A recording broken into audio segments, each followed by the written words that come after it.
Welcome to the Deep Dive. You're here because you want to get straight to the point on what is probably the defining topic for the modern workplace, neurodiversity. Exactly. And the conversation has moved on. It really has. We're sort of past the philosophical stage now. We know diverse minds are assets. The real question, and I think this is where value is really created, is the practical side. The how. How do we move beyond just good intentions and actually build a measurable, productive environment that works for everyone? Yes, the how. So today, we're doing a deep dive into those practical strategies. We're drawing from excerpts of a guide on Victoria Honeybourne's really influential work, The Neurodiverse Workplace. And our mission here is very focused. We want to pull out the actionable roadmap. How do you adapt the systems, the processes, even the physical office space to unlock all that potential? That is the key, isn't it? Because when we talk about neurodiversity, and that covers a whole spectrum of thinking styles, things like autism, ADHD, dyslexia, we're not talking about minor tweaks anymore. No, we're talking about a really fundamental shift. A huge shift away from that traditional model that, tries to fix the person to fit the system. Right, to a new model that focuses on redesigning the environment itself to leverage those unique strengths. And if you look at the core idea in the source material, it really insists on this. It's a foundational shift. The goal is not conformity. The goal is It's to identify and, I'd say, appreciate the incredible variety of human thought and behavior. The second you start seeing these differences as specialized capabilities, you stop seeing them as problems to be fixed. and you start seeing them as assets. As inherent assets that can give you a real competitive edge. Okay, let's unpack that asset argument a little bit. I mean, why is this more than just a matter of fairness or, doing the right thing?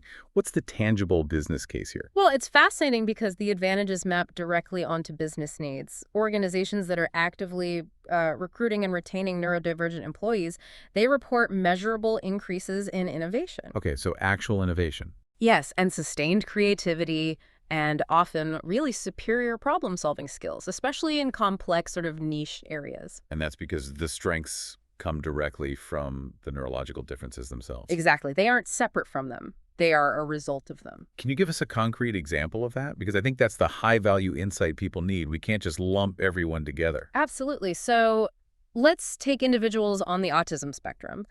They might, struggle with some of the conventional, very rapid back and forth social communication.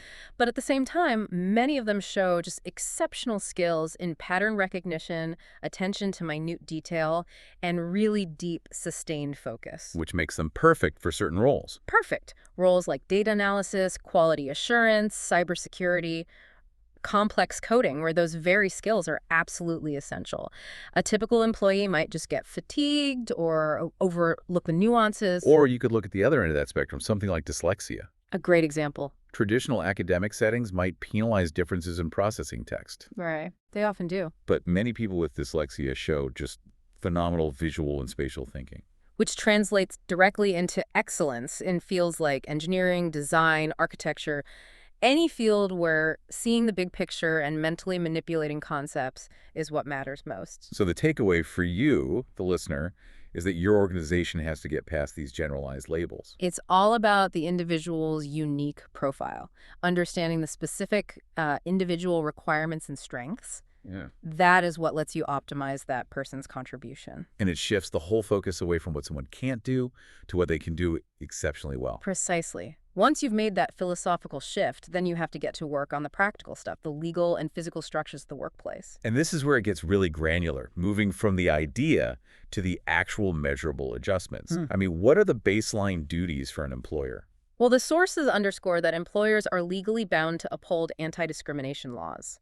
A core part of that is providing what are called reasonable adjustments. Reasonable adjustments. That's a key legal and HR term you really need to know, isn't it? It is. It's about making necessary and appropriate modifications that don't put a disproportionate burden on the company. But they ensure a person can perform their job on an equal basis. It's about equity, not just equality. Exactly. It's about allowing people not just to survive in their roles, but to truly excel. And often these are small modifications that have a huge impact. It's not always about expensive custom overhauls. Not at all. And the sources really highlight the sensory experience here. That's critical. The sensory experience. Yes, many neurodivergent workers can be particularly susceptible to sensory overload. Think about a typical office. Flickering fluorescent lights, constant background chatter, the air conditioning hum. Things most people find a little annoying, I suppose. Right, but for someone with high sensory sensitivity, it's not just annoying. It can be physically debilitating. That discomfort leads to distraction, exhaustion, and it just drains the cognitive capacity they have for actual work. So what are the solutions? The specific practical things? Well, they're often quite simple. Providing quiet workstations, maybe a dedicated low-stimulus zone in the office. A quiet room, basically. A quiet room, yes. Or eliminating high-frequency distractions, like all the different notification pings from everyone's computers. And crucially, giving people control over their immediate environment. That's the big one. Allowing noise-canceling headphones, maybe letting someone install a warmer lamp at their desk, or just ensuring they have a private, clutter-free space. Which feeds right into the need for flexible workspaces, doesn't it? A single, uniform, open-plan office. That's just not going to work. It absolutely will not. The idea is to offer a range of options, quiet sections for deep focus, private rooms for sensitive calls, or just to decompress, standing desks. It's about acknowledging that performance is maximized when you let the employee manage their own sensory input. Exactly. But that physical environment is only half the battle. If the processes that get people in the door hiring are flawed, the space doesn't matter. That's a critical link. The source material points out that traditional hiring, which relies so heavily on reading social cues and, performing under the pressure of an interview, it can inadvertently disqualify incredible talent. Someone might ace the technical test, but then fail the social fit part of the interview. which is often completely irrelevant to their ability to do the job. Totally irrelevant. So we need to adapt the machine.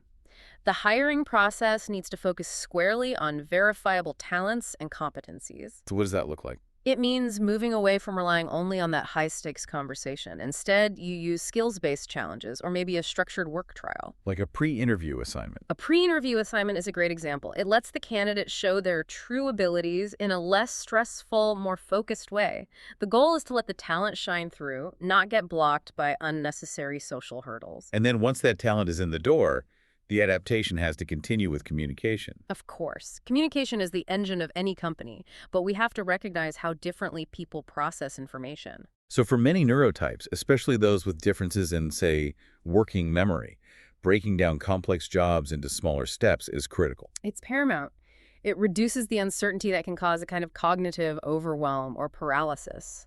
So a manager giving a complicated, multi-part instruction at the end of a busy meeting, that's probably not the best way. It's probably the worst way for some people. A manager needs to recognize that different people need different methods. Oral instructions are transient.